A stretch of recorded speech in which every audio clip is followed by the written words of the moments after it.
कहानी शुरू होते हैं मैं कुछ इन्फॉर्मेशन दी जाती है कि दुनिया के बीच में एक ऐसी जगह है जहां पर सबसे खतरनाक बीस्ट हैं। उस जगह का नाम है व्हाइट स्नोफेल्ड। इस जगह का कुछ खतरनाक बीस्ट के बारे में हम थोड़ा जान लेते हैं।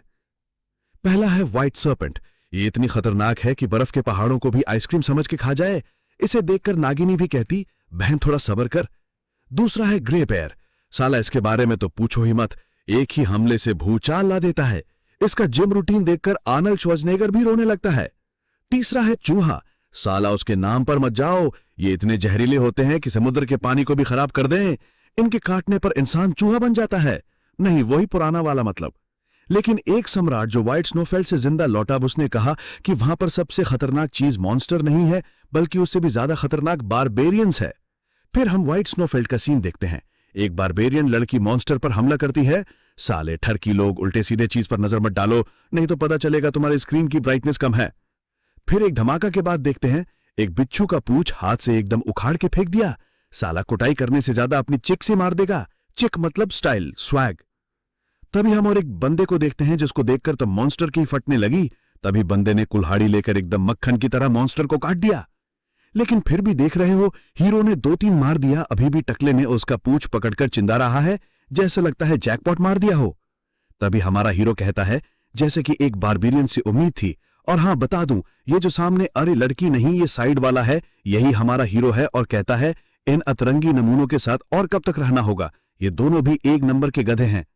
फिर लड़की ने कहा, क्या हम इसे खा सकते हैं? ये कहकर दोनों एकदम भुक्कड़ की तरह टूट पड़े।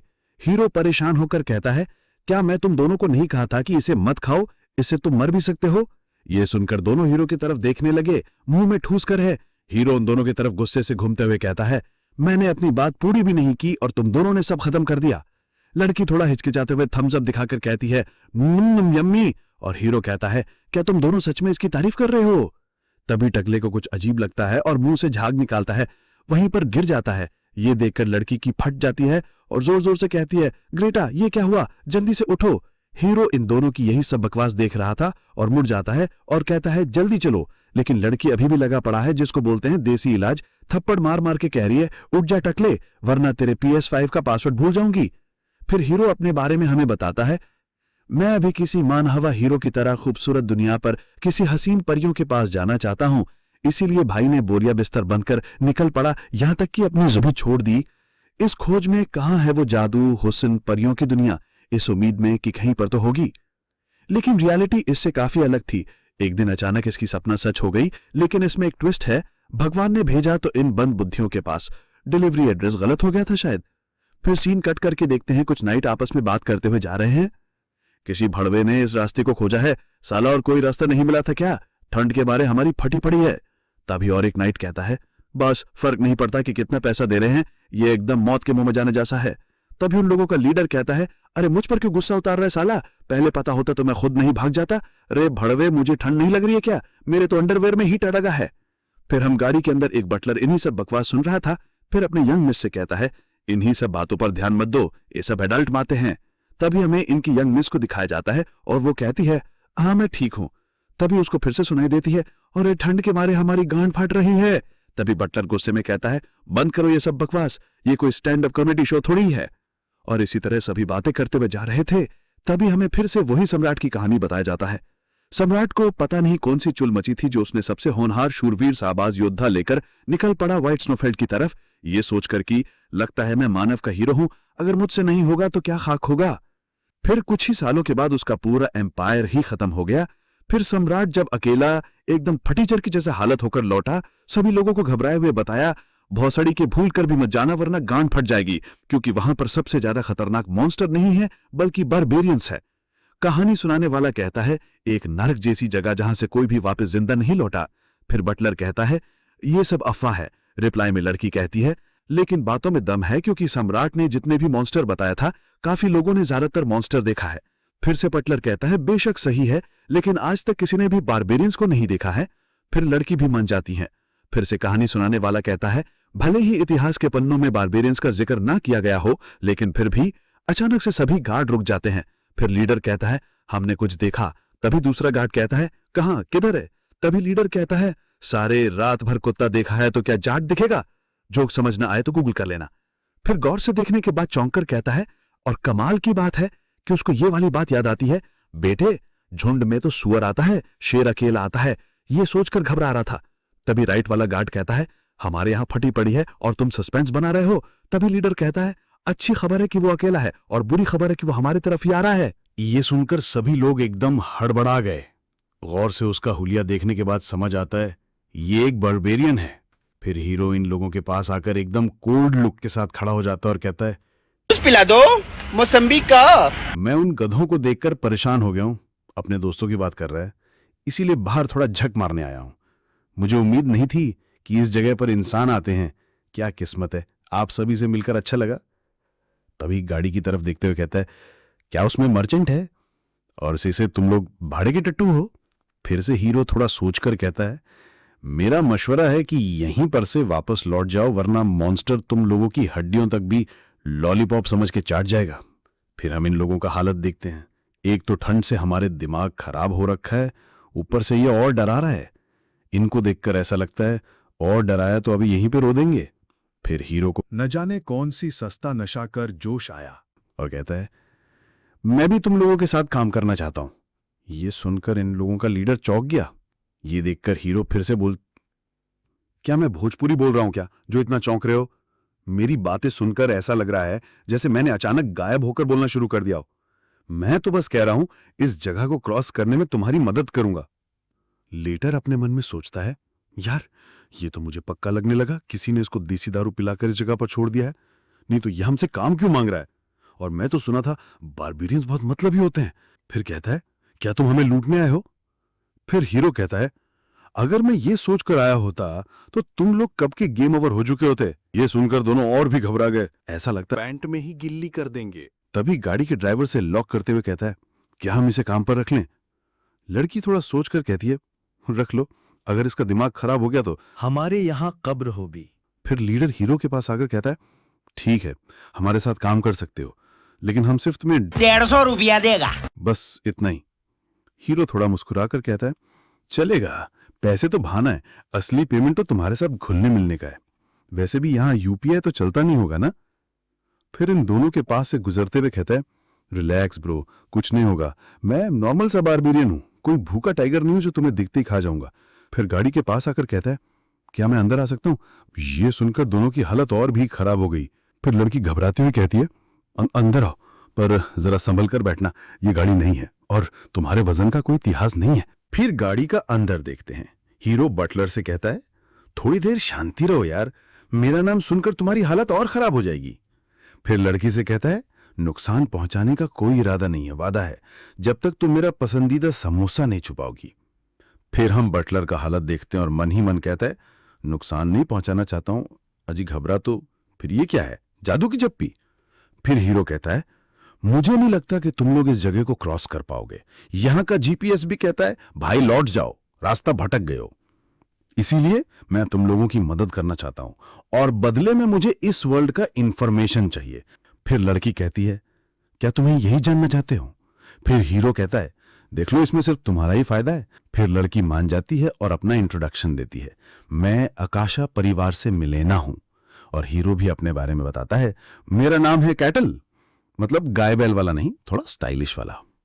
फिर कैटल हमें अपने पास्ट के बारे में बताता है, जब मैं अपनी आंखें खोली तो मैं खुद को एक बारबेरियन के रूप में पाया इस खतरनाक सी जगह पर। सुबह सुबह ऐसा शौक लगा कि चाय बिना बिस्किट के उतर गई। मैं बहुत कोशिश किया इस जगह से बाहर निकलने का, पर यहां का ओला उबर सब कैंसिल कर देता है। तभी मुझको सिस्टम के द्वारा एक नोटिफिकेशन मिला, क्वेस्ट कंप्लीट होने के बाद इस जगह को छोड़ सकते हो। और मैं किसी अजीब सी फोर्स की वजह से इस जगह को नहीं छोड़ सकता। मैंने अपनी पूरी उम्मीद छोड़ दिया था। तभी मुझको पता चला व्हाइट स्नोफेल्ड के बाहर एक खूबसूरत सी मैजिकल दुनिया है, जहां बिना कपड़े धोए दोबारा पहनने के लिए मिलते हैं। तब से मैं सिस्टम के हर एक क्वेस्ट को पूरा करने में लगा पड़ा हूं, ये सोच के कि किसी दिन मैं इस जगह से बाहर निकल जाऊंगा। इसलिए मैं इस बाहरी दुनिया का जानकारी इकट्ठा कर रहा हूं। आज तक मैं जितने भी लोगों से मिला हूं, सभी लोग मुझको देख के या तो भाग जाते थे या अपनी पैंट में ही मूत देते थे। इस बार बातचीत अच्छी चल रही है। फिर हीरो इन लोगों से कहता है, क्या तुम लोग हथियार लेकर जा रहे हो। तुम्हारी शॉपिंग लिस्ट देखकर लग रहा है तुम वर्ल्ड वॉर 3 की तैयारी कर रहे हो। फिर लड़की चौंक कर कहती है, तुम्हें कैसे पता चला। फिर हीरो एकदम अपने अंदाज में कहता है, जलवा है हमारा। फिर लड़की बताती है बाहर दो पावर हाउस के बीच में जंग चल रहा है और हीरो से पूछती है क्या तुम्हें इसके बारे में नहीं पता। हीरो कहता है मैं कभी इस जगह से बाहर निकला ही नहीं हूं, मेरी दुनिया तो यहीं की वाईफाई की रेंज तक सीमित है। फिर लड़की हीरो को इस दुनिया का पावर सिस्टम के बारे में बताती है। इस दुनिया में जो पावर है उसको मिस्ट्री पावर कहते हैं।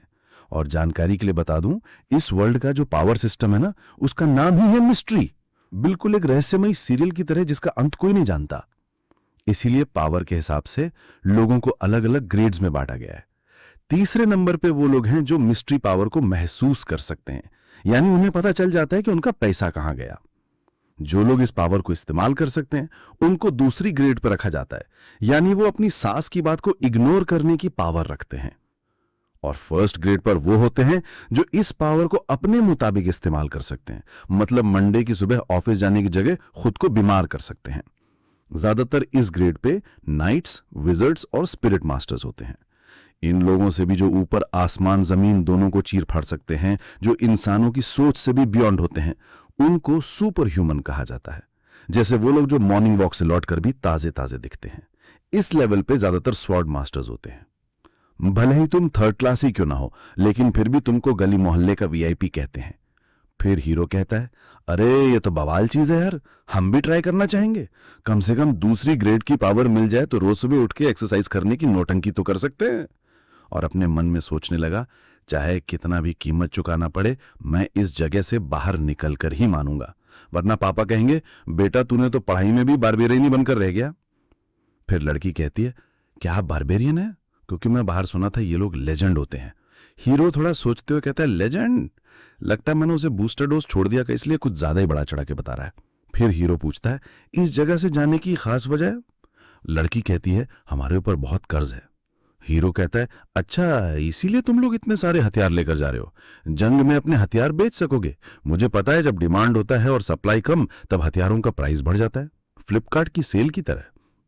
ये सुनकर लड़की और मनी मन सोचती है मैंने तो सुना था बारबेरियन एकदम गवार होते हैं, इसको देखकर तो कहीं से भी नहीं लग रहा है, ये तो बिजनेस आइडिया दे रहा है। शायद ये बारबेरियन नहीं, बारबेरियन प्लस एमबीए है।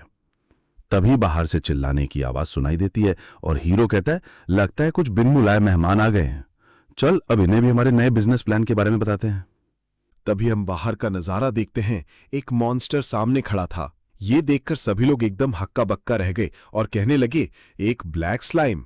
फिर लड़की अपनी कांपती हुई आवाज में कहा इससे पहले भी ताकतवर लोग इस जगह पर आए हैं, लेकिन उनमें से बहुत कम लोग ही इस जगह से निकल पाए। उन लोगों में से ज्यादातर ने इस ब्लैक स्लाइम का बहुत बार जिक्र किया है।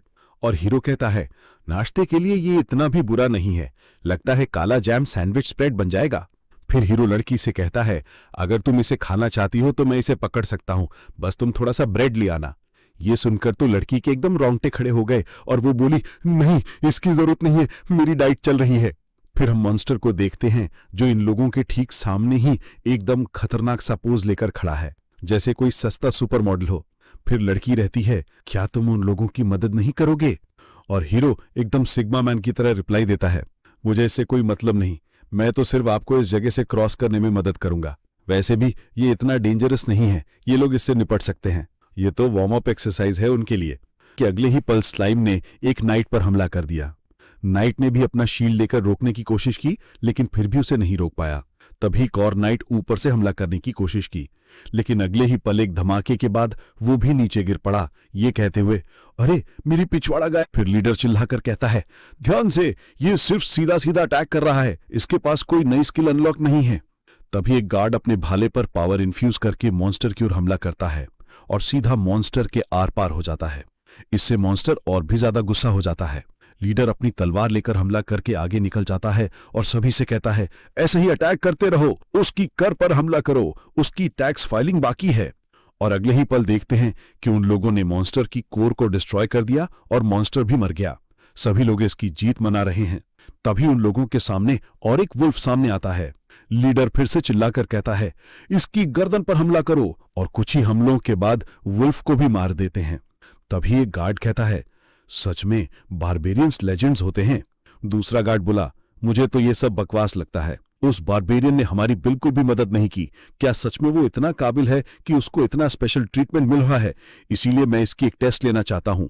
फिर हीरो कहता है क्या तुम मेरा स्किल देखना चाहते हो? मुझे इससे कोई एतराज नहीं है, मेरे फैन फॉलोइंग और बढ़ जाएंगे, लेकिन अभी नहीं, क्योंकि कुछ और मेहमान आना चाहता है और शायद ये मेहमान बिल लेकर आया है। तभी हम उन लोगों के पीछे एक खतरनाक सा मॉन्स्टर देखते हैं। जब गार्ड अपने पीछे देखते हैं तो देखकर एकदम ही हक्का बक्का रह जाते हैं।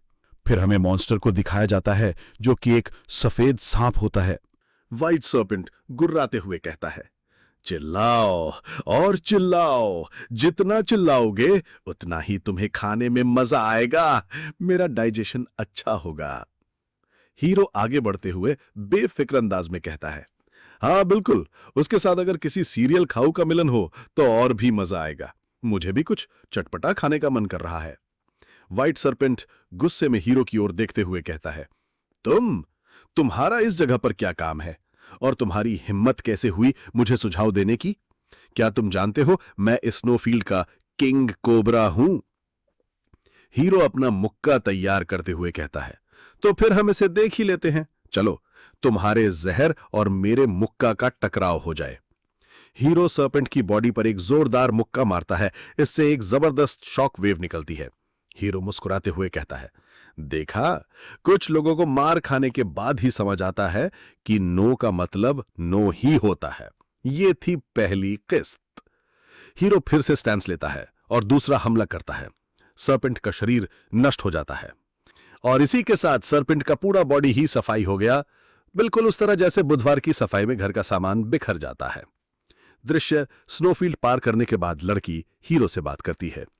लड़की हीरो की शक्ति देखकर प्रभावित होकर कहती है, अगर तुम इस जगह से बाहर निकले तो इस लॉकेट से हमारी फैमिली को ढूंढ लेना।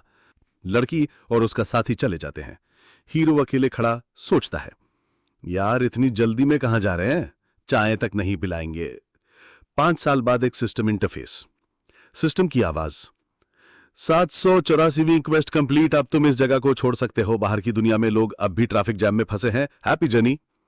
हीरो बाहर निकलकर प्रकृति को महसूस करता हुआ, वाह ये असली हवा है, आजकल तो मार्केट में नकली हवा ही मिलती है। स्नोफील्ड की ओर देखते हुए, अब हम कभी नहीं मिलेंगे। एक ऐसी जगह जहां का मैंने सपना देखा था और एक ऐसी जगह जहां मैंने सोचा था कभी नहीं पहुंच पाऊंगा, क्योंकि यहां का गूगल मैप ही नहीं था। अचानक उसे दूर कुछ चमकता हुआ दिखाई देता है। हीरो खुश होते हुए कहता है, अरे लगता है वहां पर कोई पार्टी चल रही है, शायद वहां पर कोई गांव है और उन्हें मेरे आने की खबर मिल गई है।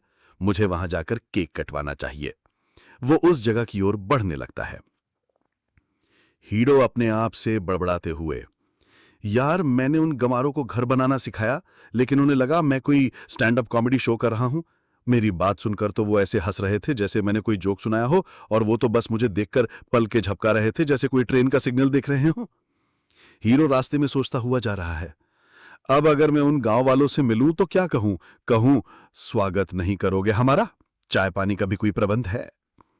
फिर हम गांव के अंदर देखते हैं, एक बूढ़ा एल्फ दिखाई देता है। एल्डर चिल्लाकर कहता है, अरे भाई लोग, अपनी काम की बातें भूल जाओ और मेरी इन महत्वपूर्ण बकवास बातों पे ध्यान दो। ये पेड़, हाँ वही वाला, आज से हमारा नया घर होगा। गांव वाले उत्साह से नारे लगाते हुए, पेड़ जिंदाबाद, एल्डर की जिंदाबाद। चिंकू परेशान होकर पूछता है, एल्डर साहब क्या ये जगह वाकई सुरक्षित है? हम तो जंगल के बीचों बीच हैं। एल्डर गर्व से कहता है, इसीलिए तो इंसान यहां कभी नहीं आ पाएंगे। चिंकू हैरान होते हुए कहता है, लेकिन एल्डर हमारे बगल में तो स्नोफील्ड है, अगर वहां से कोई मॉन्स्टर आ गया तो? एल्डर निराश होकर कहता है, अरे बाप रे, हजारों साल से कोई मॉन्स्टर नहीं आया और तुम्हें अब चिंता हो रही है? वैसे भी हमने तो 1 महीने की कड़ी मेहनत से प्राचीन गुप्त बैरियर लगा रखा है। आत्मविश्वास से कहता है, और अगर कोई आ भी गया तो हमारी क्वीन है ना, वो तो बर्फ के मॉन्स्टर्स को भी पिघला देती है। तभी हीरो का हाथ किसी चीज से टकराता है। हीरो अपने हाथ को देखते हुए, अरे शायद मेरे हाथ में कुछ लग गया। आगे बढ़ते हुए सोचता है, अब और कितना चलना पड़ेगा, मेरे तो पैर ही छूटने वाले हैं। तभी उसे एक एल्फ बच्ची दिखती है। हीरो मनी मन सोचता है, वाह एक असली एल्फ, मैंने तो सोचा था ये सिर्फ किताबों में होते हैं, मेरी किस्मत आज खुली हुई है। एल्फ बच्ची घबराई हुई, मुझे नहीं पता मैं यहां कैसे आ गई। हीरो बच्ची के पास आते हुए जोर से कहता है, हेलो लिटिल मिस, कैसी हो? एल्फ बच्ची हीरो को देखते ही बेहोश हो जाती है। हीरो हैरान होते हुए कहता है, अरे बाप रे, अभी तो बात शुरू भी नहीं की और ये तो बेहोश हो गई। लगता है मुझे यहां से भागना चाहिए।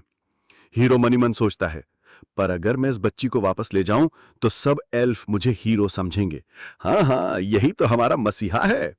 जैसे ही हीरो गांव में पहुंचता है, गांव वाला एक गुस्से में कहता है, ओए तू कौन है, तूने हमारा बैरियर कैसे तोड़ा?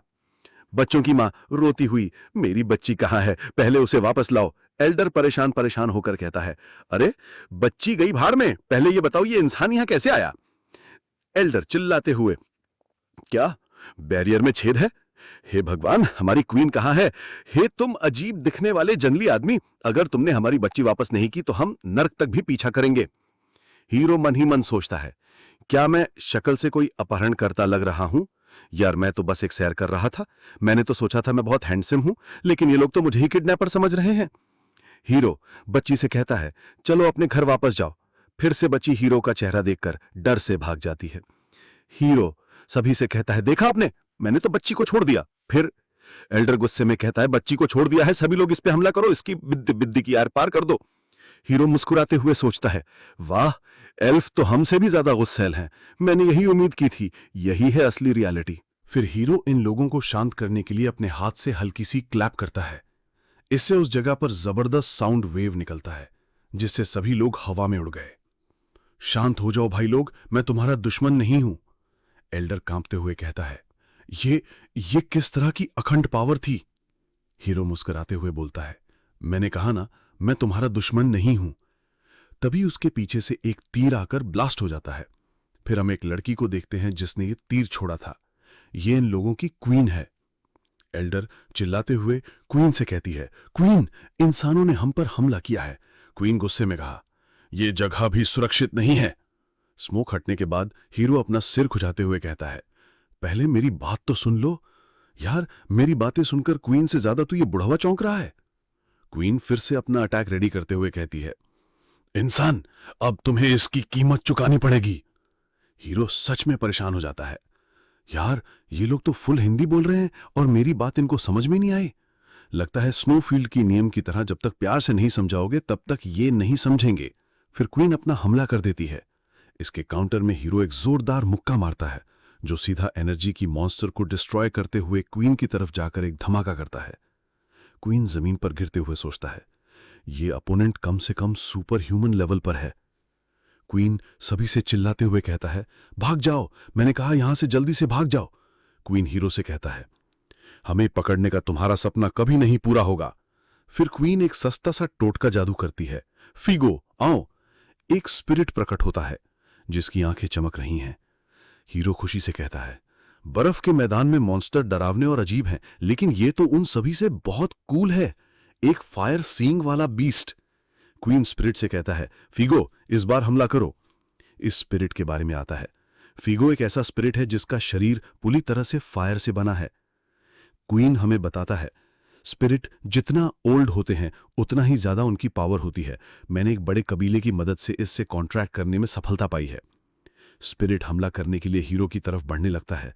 हीरो भी इसे देखकर एक खतरनाक सी स्माइल करने लगता है। अच्छा, तो अब फायर का खेल शुरू होगा। स्पिरिट सीधा कैटल की ओर बढ़ने लगा, लेकिन कैटल भोंदू के जैसा बेफिक्र अंदाज में खड़ा है। जैसे ही स्पिरिट ने हमला किया, उसी जगह पर एक आंख का धमाका हुआ। फिर हम धमाका की ओर देखते हैं। कैटल ने स्पिरिट का सिंग पकड़कर वहीं पर ही रोक दिया है। फिर कैटल मुस्कुराते हुए अपना मुक्का तैयार करता है और सीधा स्पिरिट की सर पर दे मारता है। इससे इतना खतरनाक धमाका होता है कि परमाणु बम से भी ज्यादा खतरनाक। फिर धमाका हटाने के बाद देखते हैं क्वीन अपनी घुटनों पर होती और कहने लगी, यह नहीं हो सकता, हम पर थोड़ा रहम करो। कैटल क्वीन के पास आते हुए, मैं तुम लोगों का दुश्मन नहीं हूं एल्फ। यह सुनकर मानो क्वीन को यकीन ही नहीं हो रहा और कैटल कहता है, सिर्फ इतना जानने के लिए हमने बहुत लंबी बातचीत कर ली। फिर क्वीन कैटल से माफी मांगती है। बच्ची को साथ में देखकर हमने आपको दुश्मन समझ लिया। कैटल कहता है, मैं समझता हूं इंसानों के साथ तुम लोगों का कैसा रिश्ता है, लेकिन मैं इस वजह से खुश हूं तुम लोगों ने मेरी बात सुनने की कोशिश की। क्वीन पूछती है, क्या तुम उन लोगों में से नहीं हो जो लोग हमारा पीछा कर रहे हैं? कैटल जवाब देता है, मैं तो पहली बार किसी एल्फ को देख रहा हूं। स्नोफील्ड में तो कोई एल्फ नहीं है। तुझे सुनकर क्वीन चौंक गया। क्या क्या, स्नोफील्ड? उस जगह की सबसे खतरनाक बर्बेरियन। कैटल फिर से कहता है, बाहर के लोग हमें यही नाम से जानते हैं। क्वीन फिर से हैरान होते हुए कहती है, इसका मतलब और भी मॉन्स्टर बाहर निकल सकते हैं। कैटल फिर से कहता है, मुझे नहीं पता, कम से कम मेरी तरह से तो नहीं निकल सकते, क्योंकि उस जगह पर बहुत सख्त कानून है, यहां तक कि व्हाइट सरपेंट भी उसे नहीं तोड़ सकता। लेकिन मैं शायद सिस्टम की वजह से निकल पाया हूं, यह बस मेरी अनुमान है। क्वीन रिलैक्स होते हुए कहती है, अगर तुम कह रहे हो तो ठीक ही है। फिर से कैटल बोलता है, बाय द वे, उस स्पिरिट का क्या हुआ? मैंने उसका सिर उड़ा दिया था। क्वीन उसे बताती है, उसके बारे में सोचने की कोई जरूरत नहीं, क्योंकि स्पिरिट नेचर में होते हैं। जब तक हम उसे नहीं बुलाते तब तक वो नेचर में ही रहता है। क्वीन अपनी माफी के लिए कोई विश मांगने को कहती है।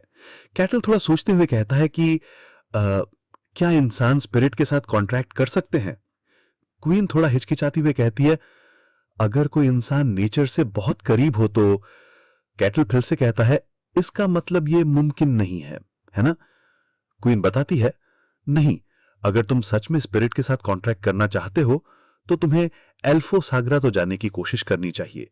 ये वो जगह है जहां पे हमारे एल्फ्स के देवता रहते हैं, सबसे सुरक्षित जगह। अगर कहीं पर हो सकता है तो वहीं पर होगा। कैटल कहता है, क्या मेरे जैसा कोई इंसान वहां पर जा सकता है? क्वीन सच कहे तो इंसान नहीं जा सकते, लेकिन मेरी गुजारिश के साथ ये मुमकिन है।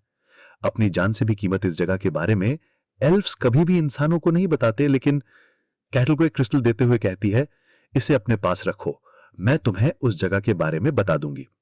कैटल क्रिस्टल को ले लेता है। क्वीन कैटल को और बताती है कि अगर तुम हमारे देवता से मिले तो वो लोग तुम्हारी टेस्ट जरूर लेंगे। मुझे उम्मीद है तुम पास कर लोगे। जाने से पहले क्वीन अपने बारे में बताती है, मैं लीफ ट्राइब की क्वीन हूं। कैटल भी अपने बारे में बताता है, मैं बर्बेरियन कैटल हूं। अगले सीन में देखते हैं कैटल जंगलों के बीचों बीच से इतनी लंबी लंबी छलांग लगा रहा है कि जमीन पर गड्ढा हो जा रहा है।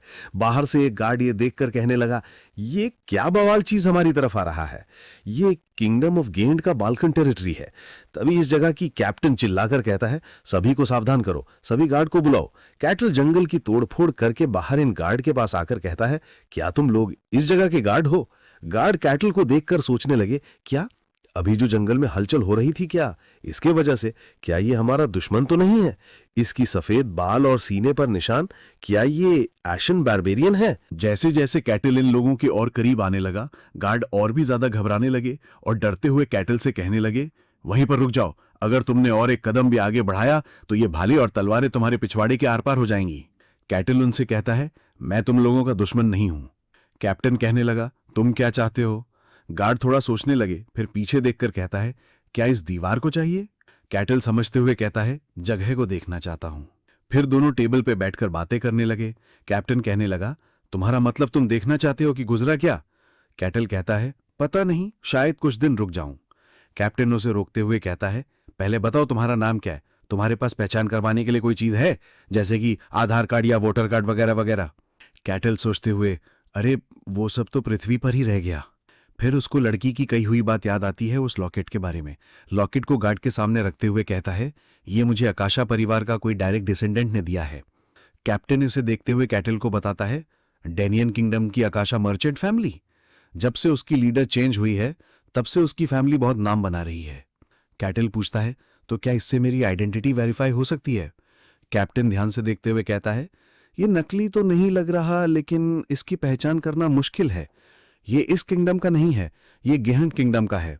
इससे वेरीफाई तो नहीं किया जा सकता, लेकिन ये फिर भी काम की चीज है। ठीक है, तुम जा सकते हो, लेकिन एक शर्त पर। साबित करो कि तुम खतरनाक नहीं हो। अभी 3 और लोग इस जगह पर आने की कोशिश कर रहे हैं। शर्त यह है कि उन लोगों के साथ मिलकर सबसे करीब के डंजन को क्लियर करना होगा। कैटल सोचते हुए, ठीक है, मैं तैयार हूं। कैप्टन फिर से कहता है, और एक शर्त है, उन लोगों पर तुम्हें नजर रखनी है। कैटल कहता है, मैं समझता हूं, जिनकी पहचान ठीक नहीं है उन पर नजर रखना पड़ता है। तुम बहुत चालाक हो। कैप्टन फिर से पूछता है, क्या तुम सच में एक बर्बेरियन हो? और मन में सोचने लगा, मुझे लगता था बर्बेरियन एक ब्रूट रेस है। आप ऐसे बर्बेरियन हो जिसे मैं पहली बार मिला हूं। और कैटल से कहता है, बातचीत बहुत हुई, चलो तो फिर चलते हैं। फिर हम एक आदमी को देखते हैं जो कि कह रहा होता है, कानून की मदद नहीं कर सकता, लेकिन मुझे यकीन नहीं हो रहा है कि इन छुट्टियों के साथ एक डंजन को क्लियर करना है। इसका नाम है पैलेडिन अलेक्जेंडर ट्यूरारिस। एक बंदे को देखते हैं जो कि उसे कहता है, क्या तुम मुझ पर गुस्सा उतार रहे हो क्योंकि एक चोर ने तुम्हारा सारा पैसा चुरा लिया? इसका नाम है चोर कासन हार्क। अलेक्जेंडर कहता है, एक मामूली चोर की हिम्मत कैसे हुई एक पैलेडिन की इंसल्ट करने की? कासन कहता है, पैलेडिन मेरी गांड, क्या आजकल पैलाडिन इस तरह का कचरा सिरे से उठाया हुआ कवच पहनते हैं? एक असली पैलाडिन इस जगह पर नहीं होता। तुम सिर्फ इस नाम का एक भटकते हुआ पैलाडिन हो। तुम भी मेरी तरह एक चूजाई हो।